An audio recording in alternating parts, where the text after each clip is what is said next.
Père de gloire, merci encore, Seigneur, pour ces moments que tu nous donnes. Merci pour ta parole qui est vivante, Seigneur. Merci pour ta présence parmi nous, Père de gloire. Merci pour ces moments.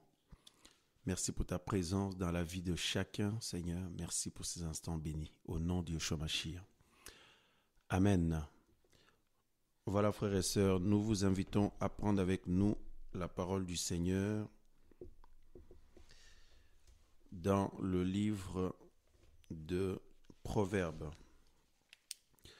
Voilà, gloire au Seigneur. Alors, hop. Proverbes chapitre 18. Voilà. Nous voulons parler ce soir sur le relâchement spirituel, le relâchement dans le chemin du Seigneur, ce qui peut arriver aux enfants du Seigneur. Nous voulons parler de ça avec les risques que cela entraîne et les dégâts aussi que cela peut entraîner. C'est quelque chose que les uns les autres parfois ne se rendent pas forcément compte, et il y a comme une forme d'habitude qui rentre. Et c'est vrai que la parole du Seigneur a pour vocation de nous réveiller, de nous éclairer, de nous rappeler toutes ces choses, toutes ces vérités. Alors nous voulons, au nom du Seigneur, vaquer à cela. Alors, Proverbes chapitre 18, nous lisons le verset 9. Il nous est dit: « Celui qui se relâche dans son travail est frère du maître destructeur. » Voilà. Celui qui se relâche dans son travail est frère du maître destructeur. Alors, mes bien-aimés dans le Seigneur, nous voulons rappeler ici que la vie de sanctification, la vie de préparation à l'arrivée de notre époux, de préparation pour pouvoir partir à l'enlèvement, lorsque la dernière trompette va sonner, cette vie de piété qui est agréable au Seigneur, frères et sœurs, eh bien, c'est tout un travail. Hein? Voyez, frères, sœurs, le rôle de l'ennemi et ses démons, c'est justement de distraire les gens lorsqu'ils sont en vie. C'est de nous distraire pendant que nous vivons. Parce que le temps que le Seigneur nous donne, c'est pour que nous puissions nous préparer pour hériter le salut, la vie éternelle, la joie éternelle avec le Seigneur, le bonheur pour l'éternité. Alors, pendant que quelqu'un vit, le malin, le mauvais, travaille pour le distraire à autre chose, pour que ce dernier ne puisse pas réaliser, pour que ce dernier puisse oublier totalement, complètement que le plus important, c'est la vie. Si quelqu'un ne vit pas d'abord, il ne peut rien avoir à côté, ne peut rien posséder. Voyez, la vie est la chose la plus importante, et c'est ce que le Seigneur nous a donné gratuitement pour ceux et celles qui avons foi au Seigneur. Merci Seigneur. Alors voyez-vous, la parole du Seigneur nous dit: celui qui se relâche dans son travail est frère du maître destructeur. Or, nous savons très bien qui est le destructeur. Jean 10, 10. Le voleur ne vient que pour dérober, égorger et tout détruire. Voyez, l'ennemi de nos âmes, son travail, c'est de détruire, comme vous le savez, comme nous le savons. Et la Bible dit que celui qui se relâche dans son travail est frère du destructeur. C'est terrible. Est frère du destructeur, autrement dit, il travaille avec le destructeur. Ou, si vous voulez, le fait que quelqu'un se relâche, c'est l'œuvre du destructeur qui a influencé quelqu'un, attaqué quelqu'un, affaibli quelqu'un, peut-être séduit quelqu'un, peut-être découragé quelqu'un. Et ce dernier, finalement, commence à faire le travail de l'ennemi. Voyez-vous, qui a pour aboutissement l'abandon de la foi, le relâchement, voyez, ou l'égarement pour certains. En tout cas, le relâchement, frères et sœurs, peut nous associer sans se rendre compte au travail que l'ennemi fait. Et c'est ce que le Seigneur veut que nous comprenions. Que c'est la raison pour laquelle la Bible dit que nous devons être fervents d'esprit pour servir le Seigneur. Voyez-vous, la présence du Seigneur, le Saint-Esprit emmène la ferveur, emmène la soif du Seigneur, emmène la détermination selon le Seigneur, emmène, voyez-vous, l'empressement dans les choses du Seigneur. Mais le relâchement entraîne petit à petit quelqu'un vers la mort. Parce que lorsqu'on parle du relâchement, frères et sœurs, on voit une forme de ralentissement ou de négligence qui est là, qui est rentrée, qui a pris place. La négligence, le ralentissement dans quelque chose qu'on est en train de faire. En l'occurrence, tout un travail, comme la Bible nous dit, notre verset de base. C'est lui qui se relâche dans son travail. Nous ici, nous voulons au nom du Seigneur, par l'Esprit Saint, mettre l'accent sur le travail du Saint-Esprit, le travail que le Seigneur fait en chacun de nous. Voyez-vous, le travail que le Seigneur fait en chacun de nous, le travail pour la vie éternelle, le travail pour l'éternité, pour être sauvés, frères et sœurs. Parce que vous voyez, beaucoup de personnes disent que parce qu'ils ont cru, ils sont sauvés. Voyez, celui qui croira, comme la Bible dit. Et dans Romains, frères et sœurs, au chapitre 8, la Bible dit qu'il n'y a plus de condamnation pour ceux qui sont dans le Seigneur. Beaucoup de personnes s'arrêtent là.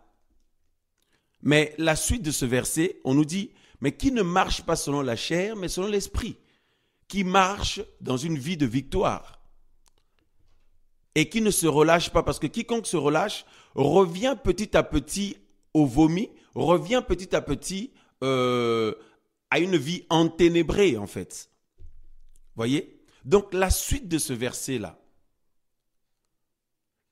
qui ne marche pas selon la chair mais selon l'esprit, beaucoup de personnes ne s'en occupent pas. Ils se disent, c'est bon, moi j'ai cru, je suis sauvé. Nous on a cru avec ma famille, avec mes frères et sœurs, nous sommes sauvés. Mais il y a une suite. Le Seigneur veut que ses enfants, ceux et celles qui ont reçu le salut du Seigneur, justement, fructifient ce salut, mènent une vie de victoire. Or, avec le temps, parce que cela est propre à l'humain, avec le temps, voyez, l'être humain a tendance à se relâcher, a tendance à se fatiguer, a tendance parfois à se lasser, malheureusement. L'être humain a tendance à se lasser, à s'épuiser, à se fatiguer ou à entrer dans une forme de monotonie. Voyez-vous, frères et sœurs, ce qui est une religiosité. Mais quand l'Esprit Saint œuvre dans la vie de quelqu'un, l'Esprit Saint rafraîchit toute chose. Voyez, l'Esprit du Seigneur emmène le rafraîchissement régulièrement. L'Esprit du Seigneur emmène le renouvellement régulièrement. L'Esprit du Seigneur emmène, voyez-vous, un nouveau zèle, une nouvelle détermination, une nouvelle soif, une nouvelle faim du Seigneur, soif du Seigneur régulièrement, frères et sœurs. Voyez? Or, c'est tout un travail, frères et sœurs. C'est la continuité du travail du Seigneur. Que le travail que le Seigneur est venu, commencer. Voyez? Et il nous a donné tout ce qu'il faut pour que nous puissions, avec son aide, bien entendu, lui en nous, il nous conduit à continuer ce travail-là qui est dans sa volonté. Quoi? Le travail de changement de vie, transformation de vie, frères et sœurs. Réformation de nos voies, changement de préparation pour l'éternité, pour vivre auprès du Seigneur pour l'éternité, frères et sœurs. Voyez, le travail de sanctification, le travail de piété. Voyez, être comme le Seigneur lui-même. Parce que la Bible dit, celui qui dit être en lui doit marcher comme lui-même a marché. Waouh Seigneur, waouh Seigneur. Voyez, c'est pourquoi la parole du Seigneur nous dit dans le verset que nous avons pris au départ, dans Proverbe 18, 9, on nous dit « Celui qui se relâche dans son travail ». Voyez, c'est la parole du Seigneur, frères et sœurs. elle nous est adressée, cette parole. Celui qui se relâche dans son travail est frère du maître destructeur. Autrement dit, est frère de l'ennemi. Parce que c'est l'ennemi qui veut détruire les gens, qui veut détruire la foi des gens. Frères et sœurs, c'est terrible. Donc, nous voyons aussi que le Seigneur nous appelle dans une forme de rigueur. Hein? D'une forme de rigueur, frères et sœurs, de fermeté, hein, de discipline. Voyez? Waouh! Merveilleux Seigneur. Merveilleux Seigneur. Pour que nous ne puissions pas nous retrouver en proie à l'ennemi, et en proie, hein, frères et sœurs, à une vie d'esclavage. Voyez, que le Seigneur nous a normalement libérés à la base. Voyez, c'est pourquoi il nous est dit ici dans 2 Pétrus chapitre 1, le verset 3. Voyez, comme sa divine puissance nous a donné tout ce qui regarde la vie et la piété, sa divine puissance nous a donné tout ce qui regarde la vie et la piété. La vie, frères et sœurs, on le disait tout à l'heure, c'est la chose la plus importante, la vie. Et le Seigneur nous donne la vie pour l'éternité en Mashiach Yahushua. Waouh! La vie, sa divine puissance nous a donné tout ce qui regarde la vie et la piété, l'attachement au Seigneur, au moyen de la connaissance précise et correcte de celui qui nous a appelés, au moyen de la gloire, hein, au moyen de la gloire et de la vertu, au moyen desquels nous sont données les plus grandes et précieuses promesses, afin que par leurs moyens, vous deveniez participants de la nature divine, ayant échappé à la corruption qui règne dans le monde par la convoitise, frères et sœurs. Et on nous dit, or, pour cette même raison, pour cette même raison aussi, y apportant en outre tout empressement, l'empressement. Voyez, l'Esprit du Seigneur emmène l'empressement, le zèle. L'Esprit du Seigneur emmène le zèle, la ferveur, l'empressement. On nous dit, fournissez à votre foi la vertu, et à la vertu la connaissance, et à la connaissance le contrôle de soi, et au contrôle de soi la patience, et à la patience la piété. Mes frères et sœurs, comment on peut fournir à notre foi ces choses si l'Esprit du Seigneur ne nous anime pas, si l'Esprit du Seigneur ne nous y conduit pas? Voyez-vous, frères et sœurs? Parce que la Bible dit que c'est le Seigneur qui produit en nous le vouloir et le faire. C'est lui qui produit cela en nous. Donc, si ce n'est pas le Seigneur qui est à la base en train de œuvrer, eh bien, cela est tout simplement impossible. Mais maintenant, le Seigneur, comme il veut nous sauver, il œuvre constamment. Mais c'est que nous ne voulons pas entendre sa voix. Nous ne voulons pas écouter son esprit. Nous ne voulons pas souvent nous laisser conduire par le Seigneur, par son esprit. Nous ne voulons pas souvent, frères et sœurs, nous laisser emporter par l'Esprit du Seigneur, conduire par l'Esprit du Seigneur, ce qui est sa volonté. Eh bien, la plupart du temps, la froideur revient, la fatigue revient, le relâchement revient et prend place. Parce que, regardez ce qu'on nous dit par la suite. Regardez par exemple au verset, on peut lire la suite. On nous dit, et à la piété, l'amour fraternel, le verset 7 de 2 Pétrus 1. 2 Pierre 1, le verset 7. Et à la piété, l'amour fraternel, l'amour. Car si ces choses, verset 8, sont en vous et se multiplient. Voyez, ces choses sont en nous et se multiplient. C'est-à-dire, il y a la notion de porter du fruit. Voyez, la multiplication, voyez, des caractéristiques des citoyens des cieux. Des caractéristiques des citoyens des cieux. La vie du Seigneur doit se multiplier. On doit le voir, les fruits. Voyez, car si ces choses, le contrôle de soi, la patience, tout ça, toutes ces merveilles qui caractérisent les citoyens des cieux. Voyez, parce qu'au ciel, frères et sœurs, il y aura l'amour, il y aura la sainteté. Au ciel, frères et sœurs, il y aura la joie, il y aura la paix. Voyez, waouh, merveilleux Seigneur, merveilleux Seigneur. Il y aura la douceur, il y aura toutes ces choses, frères et sœurs. Alléluia. Et la parole du Seigneur nous appelle à ce que ces choses se multiplient dans nos vies. C'est-à-dire que nos vies soient transformées, que nos vies soient changées, en fait, totalement. Totalement. Waouh! Merveilleux Seigneur, merveilleux Seigneur. Alléluia. Et on nous dit au verset 8, « Car si ces choses sont en vous et se multiplient, elles ne vous rendent pas paresseux ni stériles pour la connaissance précise et correcte de notre Seigneur Yeshua Mashiach. » Le verset 9, « Car, frères et sœurs, écoutez ici, « Car celui en qui ces choses ne sont pas présentes est aveugle. » Waouh! Bien que cette personne disant être un enfant du Seigneur, un serviteur, une servante du Seigneur, quel que soit le titre que la personne peut porter, quelles que soient les années que la personne se dit être dans le Seigneur, la Bible dit que si on ne retrouve pas le caractère du Seigneur pleinement en lui, les caractéristiques de la nature du Seigneur pleinement en lui, la Bible dit, et en plus de ça, se multipliant de plus en plus, la Bible dit que cette personne est aveugle. Waouh! Cette personne est aveugle alors que la personne ne se croit pas aveugle elle-même. Cette personne est aveugle, la Bible dit, et ne voit pas de loin, ayant oublié la purification de ses anciens péchés. C'est pourquoi, frères, efforcez-vous, voilà, efforcez-vous, de plus en plus, efforcez-vous de plus en plus à affermir votre vocation et votre élection, car en faisant ces choses, vous ne trébucherez jamais. Waouh, frères et sœurs. C'est pourquoi, frères et sœurs, efforcez-vous. Il y a un effort, il y a plusieurs efforts à fournir. Ce que la parole nous dit en même temps, l'empressement là qu'il faut joindre là. Le Seigneur m'a touché. Le Seigneur m'a touché, il m'a donné son esprit, il m'a donné sa parole, frères et sœurs. Il m'a fait des précieuses, des merveilleuses promesses. Voyez, comme la Bible nous dit, des grandes et précieuses promesses. Et quand le Seigneur fait des promesses, il les tient. Nous le savons. C'est qu'une question de temps. Et le Seigneur a prévu un temps où, frères et sœurs, il va accomplir tout ce qu'il a promis.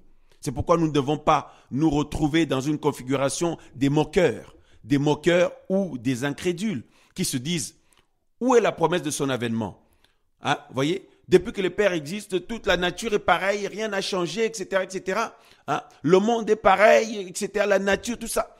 Où est la promesse de son avènement? Alors que la Bible dit que le Seigneur ne tarde pas à l'accomplissement de ses promesses ou de sa parole, mais il patiente pour que son peuple qui dort se réveille et que son peuple qui dort se mette sérieusement au travail. Le travail de préparation en vue de la venue de notre époux, frères et sœurs. Nous sommes souvent bien préoccupés par d'autres soucis, alors que le plus important, frères et sœurs, c'est le royaume. C'est le royaume céleste, c'est l'éternité. Et le Seigneur le sait, et il sait que nous avons besoin des autres choses autour. Le Seigneur s'en occupe et il s'en occupera. De tout ce dont on a besoin dans notre vie personnelle, notre vie, amoureuse, sentimentale, notre vie professionnelle, notre vie sur tous les plans, familial, personnel. Vous voyez, tout ce qu'on peut avoir besoin sur le plan social, ici sur la terre, le Seigneur sait que nous en avons besoin. Voyez, mais il nous dit que notre préoccupation doit être le royaume céleste et la vie à venir. Et quiconque est dans ce travail-là, c'est un travail, bien sûr, que le Saint-Esprit nous pousse, que le Saint-Esprit fait et veut nous pousser, nous joint à faire cela avec le Seigneur avec nous. Voyez, merci Seigneur, le Seigneur en nous. C'est tout un travail. D'autres personnes vont mener une vie d'impiété, une vie de rébellion contre le Seigneur, une vie de moquerie contre le Seigneur, une vie, frères et sœurs, de désintéressement total vis-à-vis du Créateur. Et à la fin de leur vie, ils vont se rendre compte que cette vie qu'ils ont menée a un salaire. C'était tout un travail et cette vie a abouti à un salaire qui est la mort, la seconde mort, la damnation éternelle, frères et sœurs, la perdition. Voyez? Waouh, frères et sœurs.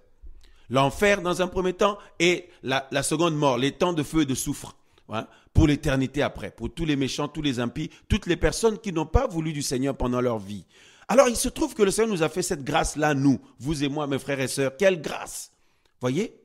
Et le Seigneur travaille en nous. Lui-même a travaillé déjà, comme on a lu. Sa divine puissance nous a donné tout ce qui contribue au salut. Voyez, il a œuvré et nous a donné tout ce qu'il faut pour continuer ce travail en nous par le Saint-Esprit et sa parole.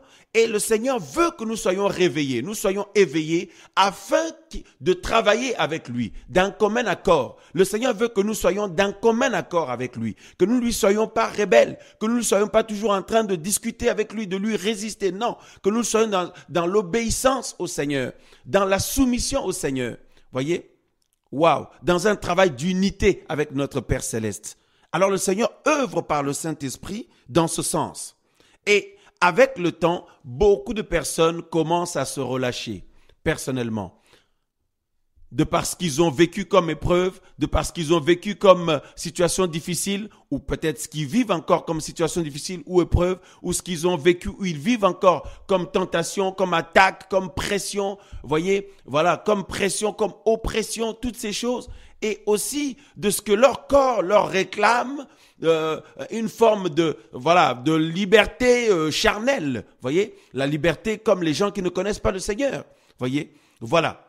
Et voyez-vous, frères et sœurs, il y en a avec le temps et aussi parfois certaines promesses du Seigneur qui mettent un peu du temps à l'accomplissement. Ce n'est pas que le Seigneur ne veut pas les accomplir, mais le Seigneur a son temps et le temps du Seigneur n'est pas le nôtre. Voyez, il y a certaines promesses que le Seigneur fait à ses enfants dans leur vie personnelle et ça vient avec le temps, au temps du Seigneur. Et parfois, l'ennemi attaque, envoie des pensées de découragement.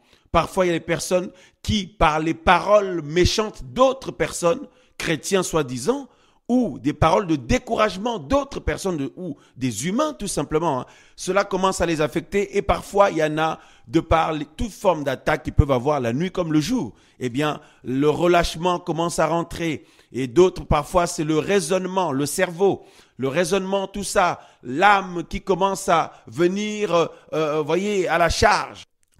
Et donc, toutes ces choses viennent comme un envahissement, frères et sœurs, c'est terrible.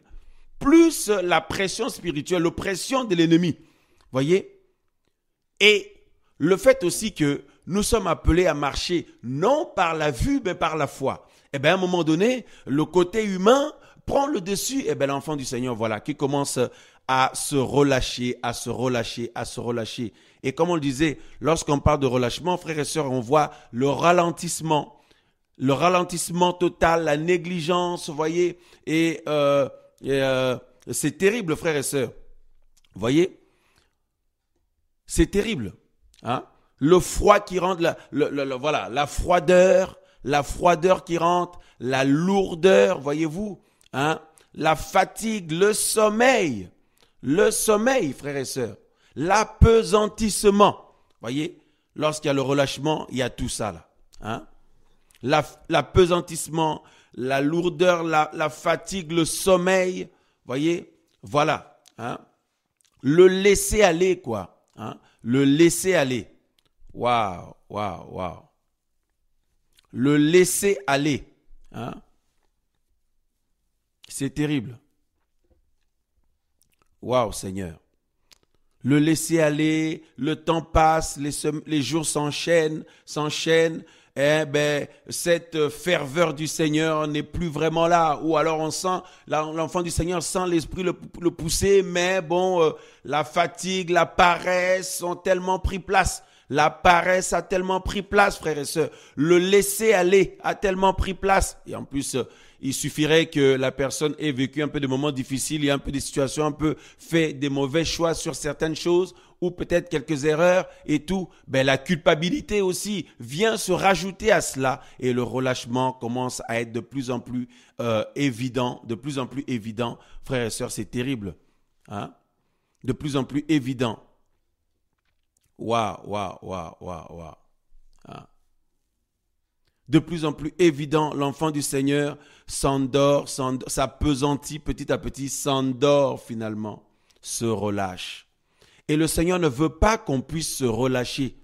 Parce qu'il dit que celui qui se relâche est frère du maître destructeur.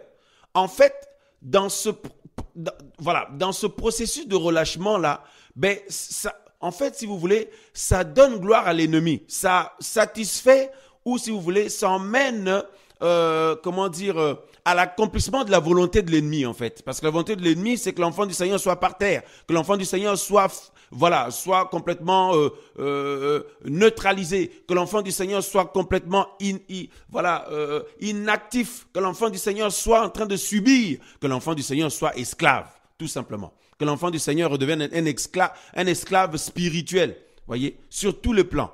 Ayant pourtant la connaissance de l'existence du Seigneur, la foi, vous voyez, l'esprit du Seigneur parfois, vous voyez, mais l'enfant du Seigneur, s'appesantit totalement, se relâche, se laisse aller, se culpabilise, se décourage, s'endort et rempli de paresse, etc., etc. Ça va plus pour satisfaire la volonté de l'ennemi. Or, frères et sœurs, nous savons que c'est la volonté du Seigneur que nous voulons faire ou satisfaire. Alors pour cela, le Seigneur dit, réveille-toi, toi qui dors.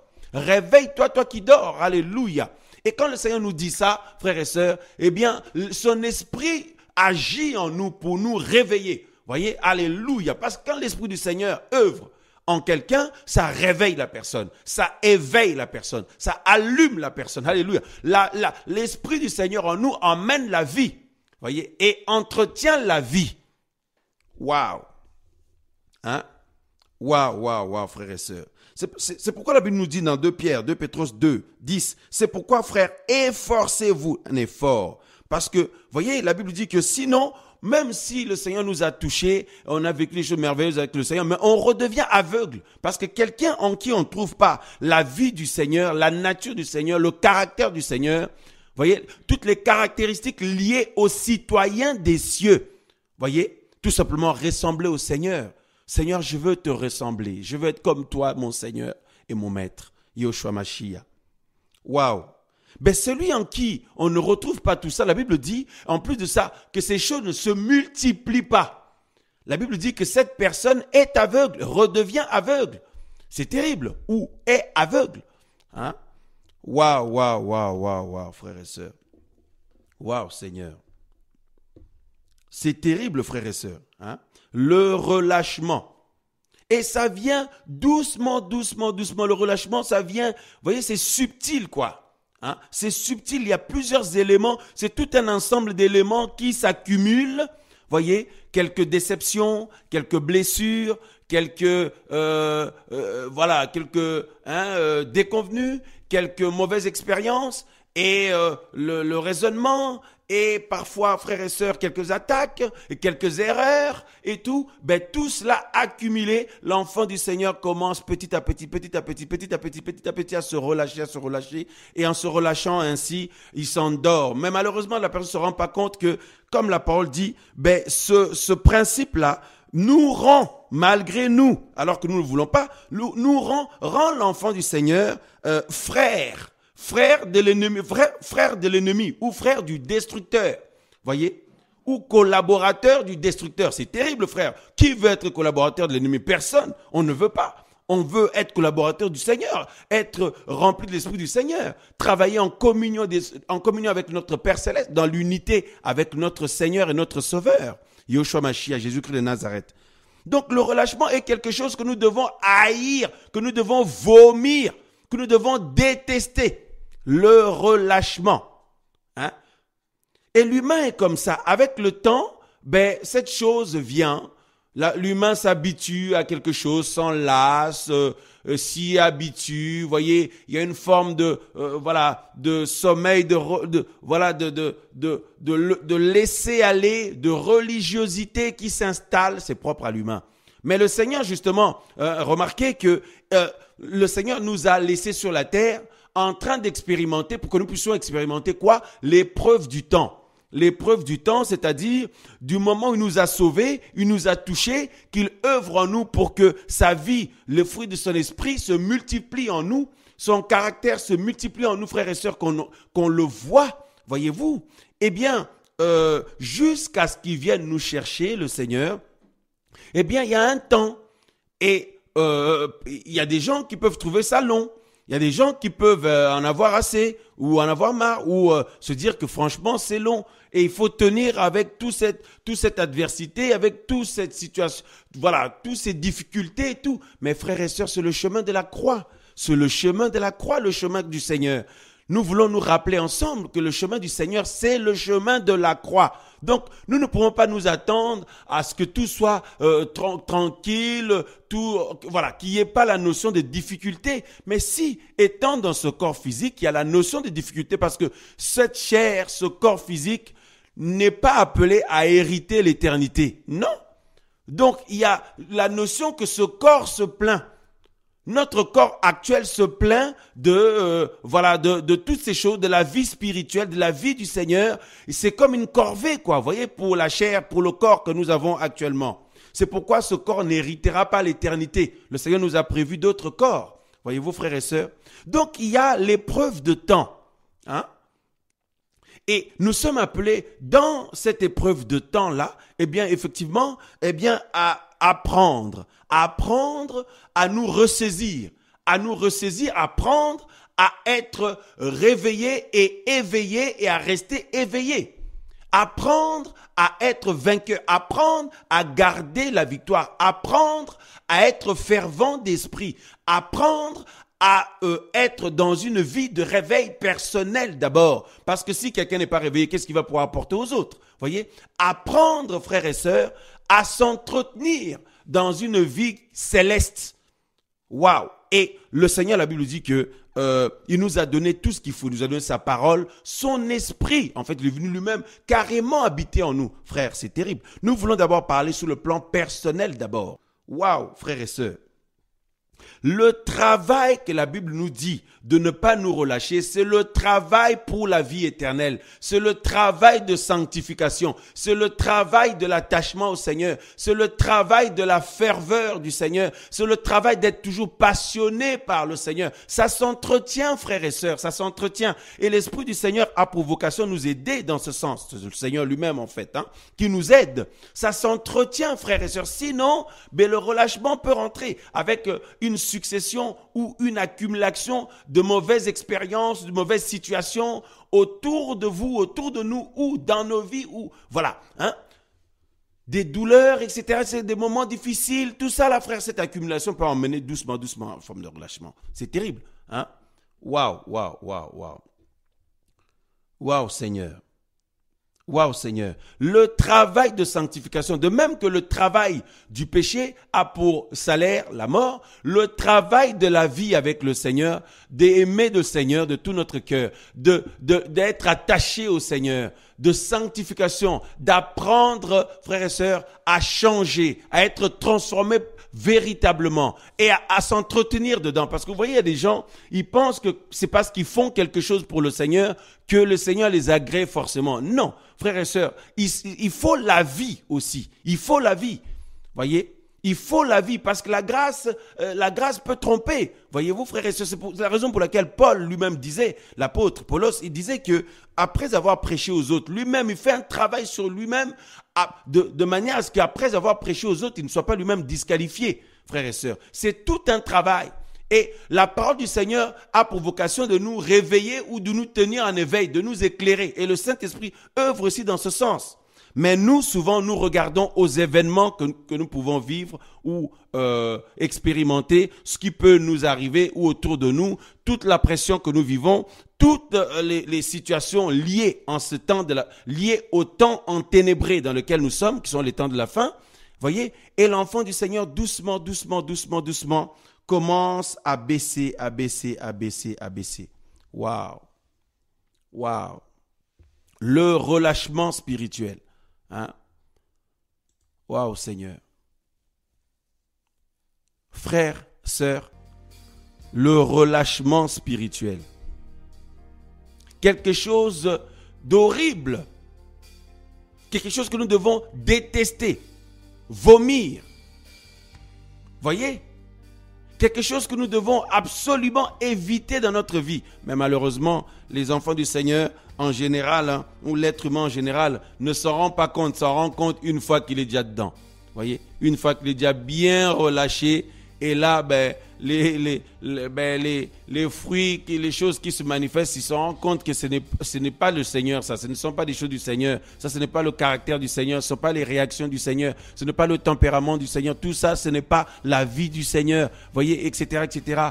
Mais malheureusement, la personne est déjà dans l'apesantissement, l'endormissement, le sommeil spirituel. Le Seigneur nous dit, réveille-toi, toi qui dors, relève-toi d'entre le mort. La Bible dit, frères et sœurs, le Machia nous éclairera. Voyez, c'est la raison pour laquelle, frères et sœurs, quand le Seigneur nous dit ça, ben c'est son esprit, voyez, avec sa parole qui vient, frères et sœurs, voyez, déclencher un vent de réveil personnel en nous. Voyez, un vent de réveil personnel en nous, dire, oh là là là là, où étais-je, hein?